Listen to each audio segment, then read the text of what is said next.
आज की कहानी का नाम रसोई की जंग सास और बहू के बीच। गांव के बाहरी हिस्से में एक बड़ा सा घर था जिसमें रहती थी सुशीला देवी। एक सख्त मिजाज लेकिन दिल से नेक औरत। उनका बेटा अमन शहर से बाहर नौकरी करता था और वहीं उसने अपनी पसंद की लड़की प्रिया से शादी कर ली थी। प्रिया पढ़ी लिखी स्मार्ट और मॉडर्न सोच वाली लड़की थी, लेकिन गाँव के तौर तरीकों से बिल्कुल अनजान। शादी के बाद जब प्रिया पहली बार घर आई तो पूरे मोहल्ले में चर्चा हुई, अमन ने तो अपनी पसंद से शादी की है ना, देखो अब सास बहू कैसे साथ निभाएंगी। सुबह सुबह सुशीला देवी की आदत थी 5 बजे उठकर रसोई संभालने की, लेकिन प्रिया की आदत थी देर से उठने की। पहले एक दिन सुशीला देवी ने कहा, बहू सुबह का खाना समय पर बनाना चाहिए, गांव में सब जल्दी उठते हैं। प्रिया ने मुस्कुराकर कहा, माँ जी शहर में तो सुबह 8 बजे के बाद ही नाश्ता करते हैं, यहाँ भी आदत बदल लीजिए ना। यहाँ से पहला मनमुटाव शुरू हो गया।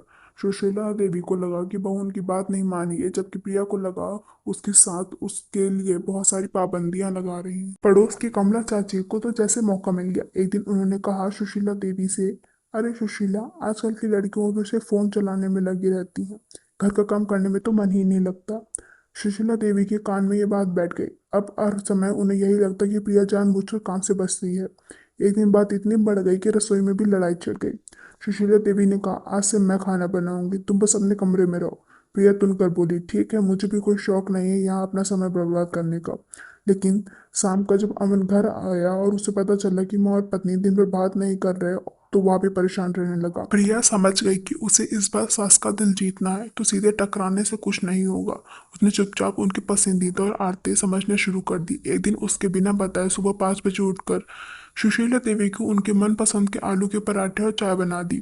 सुशीला देवी जब रसोई में आई तो हैरान हो गई। मुंह से निकला, अरे यह तो बिल्कुल वैसा ही स्वाद है जैसा मैं बनाती हूँ। गांव में हर साल हरियाली तीज का मेला लगता। इस बार सुशीला देवी ने तय किया कि घर की तैयारी सारी खुद करेंगी। लेकिन पड़ोसियों ने सुना तो बोले, अरे बहू को भी तो मौका दो, आखिर घर तक इज्जत बढ़ती रहनी चाहिए। मन मारकर सुशीला देवी ने प्रिया को सजावट और मिठाई बनाने की जिम्मेदारी दे दी। प्रिया ने पूरी मेहनत से मालपुए और गुजिया बनाई, जो मेले में सबको इतनी पसंद आई कि गांव की औरतों ने सुशीला देवी की तारीफ शुरू कर दी। आपकी बहू तो सच में हुनरमंद है। लेकिन कहानी में असली मोड़ तब आया जब एक दिन सुशीला देवी को तेज बुखार हो गया। डॉक्टर ने आराम करने को कहा। रसोई, घर और मेहमान सबकी जिम्मेदारी प्रिया की थी। प्रिया ने न सिर्फ पूरे घर को संभाला बल्कि सुशीला देवी को भी समय पर दवा और खाना दिया। सुशीला देवी ने पहली बार महसूस किया, प्रिया सिर्फ मॉडर्न नहीं बल्कि दिल की भी अच्छी है। उन्होंने कहा, शायद मुझे ही समझने में उसे दिक्कत हो रही थी। कुछ दिनों बाद सुशीला देवी ठीक हुई तो उन्होंने प्रिया को पास बुलाया और कहा, वो मुझे माफ कर दे, मैंने तेरी बात को जज करती रहती थी।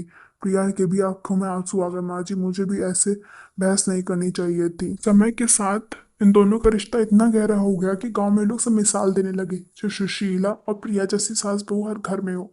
अब रसोई की जंग खत्म हो चुकी है और जगह प्यार और खुशी, एक दूसरे से इज्जत मिलने लगी। अमन भी चैन से सांस लेने लगा, मेरा घर सच में मेरा घर है। सास बहू का रिश्ता अगर समझदारी, धैर्य और प्यार से निभाया जाए तो सबसे खूबसूरत रिश्ता